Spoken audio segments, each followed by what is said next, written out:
Dear Neutral Scope family, thanks for being with me here today. Do you know why Erdoğan is threatening the war and what he is really after? Here's a very interesting fact. In 1949, just 1 year after the Nakba, it's an Arabic word, when Palestinian families were being driven from their homes at gunpoint after the state of Israel came into being.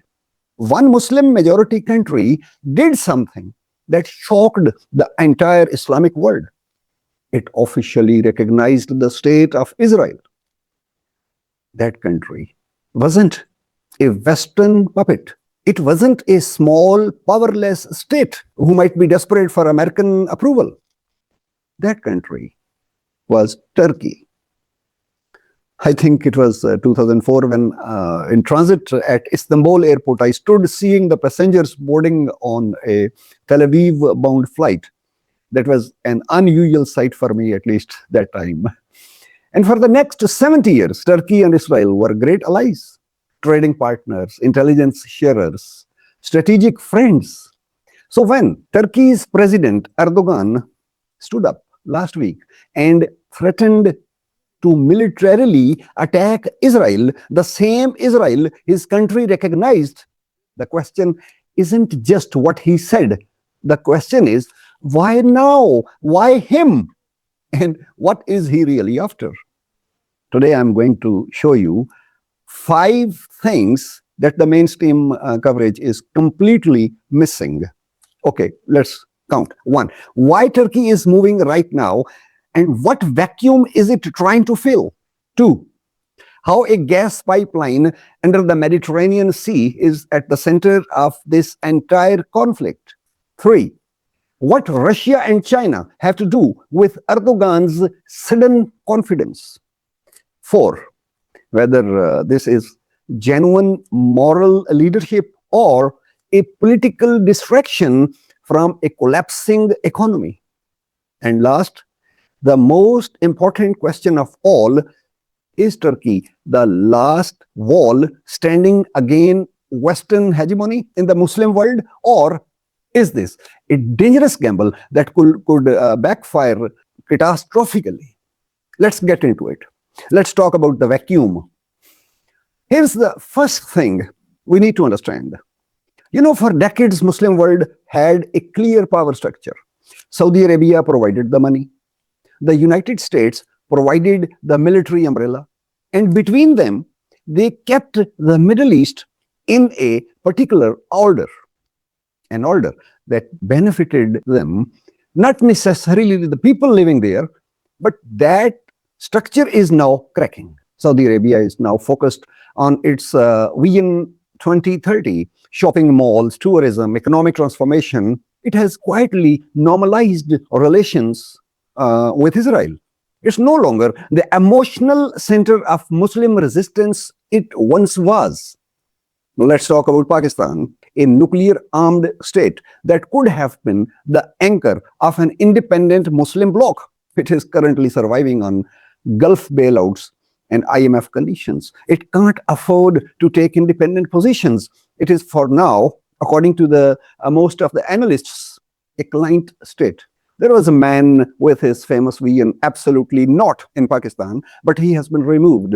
About this issue, I spoke in my last video. I'm giving its link in the bio. And now, America. America is exhausted, distracted, and increasingly unpopular on the streets of every Muslim majority country on earth. This vacuum, this leaderless space is exactly Erdogan is walking into by adopting the most aggressive posture against Israel of any major world leader. He is sending a message to the streets of Cairo, Jakarta, Karachi, even Delhi. While your own governments stay silent, Ankara is willing to act. Now let's talk about history. Wait, how did we get there? Because this friendship didn't break overnight. I mean, Israel and Turkey. The Turkey-Israel alliance was never about shared values. It was a Cold War calculation. Turkey's secular military establishment viewed Israel as a useful partner against common enemies. Ba'athist Syria, revolutionary Iran, it kept Turkey firmly inside NATO and firmly inside Washington's good books. Then what happened? May 2010, an Israeli flotilla raid on Turkish ship moving toward Gaza called the Mavi Marmara killed 10 Turkish civilians in international waters. That was the moment it changed everything. Because Erdogan, unlike Turkey's old secular generals, didn't absorb the humiliation quietly. He erupted. He expelled the Israeli ambassador. He called it state terrorism. And the Muslim world responded. Millions of people who had never paid attention to Turkish politics suddenly had a new hero.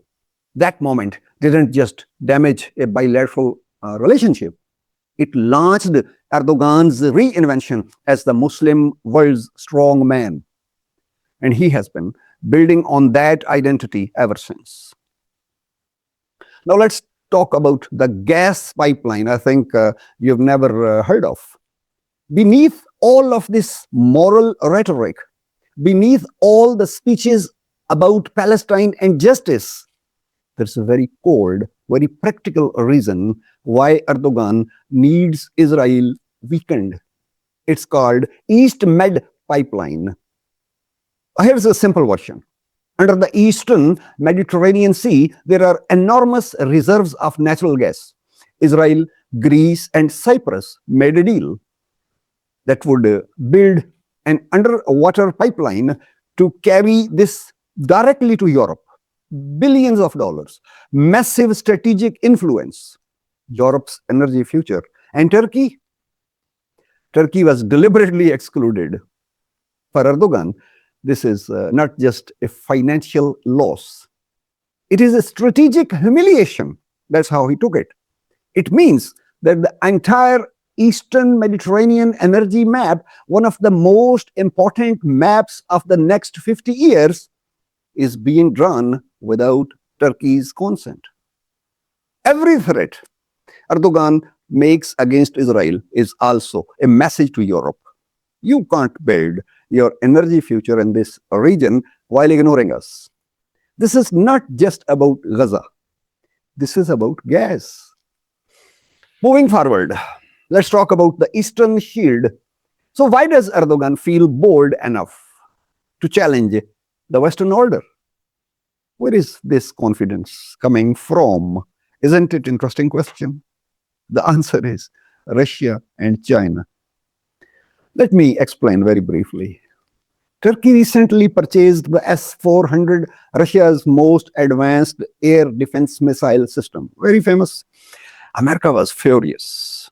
NATO was furious, very angry. They threatened sanctions. They removed Turkey from the F-35 fighter jet program.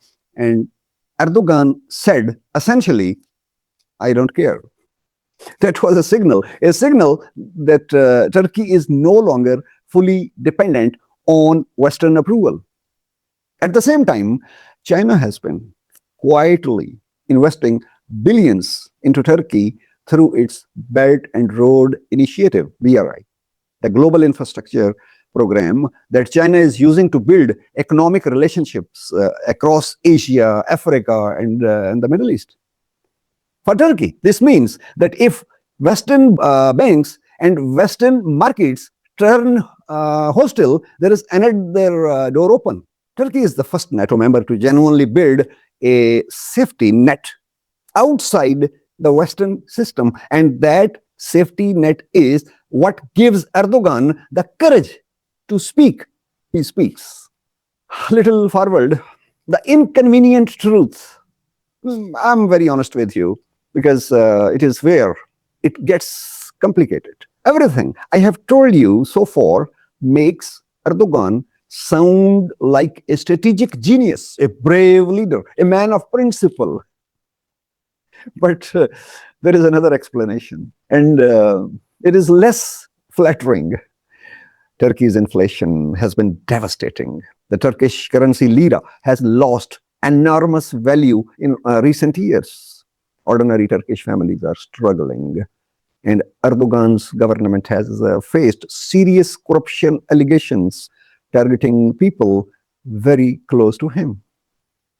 In political science, there is a concept called diversionary theory. It is simple. When a leader is in trouble at home, he creates a crisis abroad. Give the public an enemy. Give them a cause bigger than their empty wallets. And it's happening in many countries of the world. Is Erdogan a crusader for Palestinian justice, or is he just a politician in trouble, using the most powerful emotional issue in the Muslim world to stay in power? The honest answer is probably both. And that's what makes him so dangerous and so effective. So let's close this discussion. Where does this leave us? Turkey in 2026 is not the Turkey of 1949. It's no longer quietly anchored inside the Western camp, accepting its role as a well-behaved NATO member. Erdogan is betting that the old order is breaking down, that America is retreating, that Saudi Arabia has gone quiet, and that the Muslim world is desperate for someone to step into the vacuum. And let's not forget the Turkish history, when it used to rule most of the Muslim world. He might be right about the vacuum.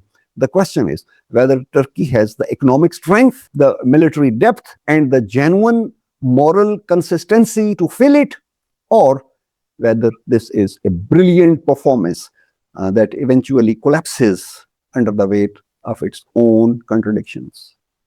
The map of the Middle East is being redrawn, and this time Ankara wants to hold the pen. If this changes how you see Turkey, share it with one person who needs to understand what's really happening. A request for subscription and like, and I wait for your comments. Thank you.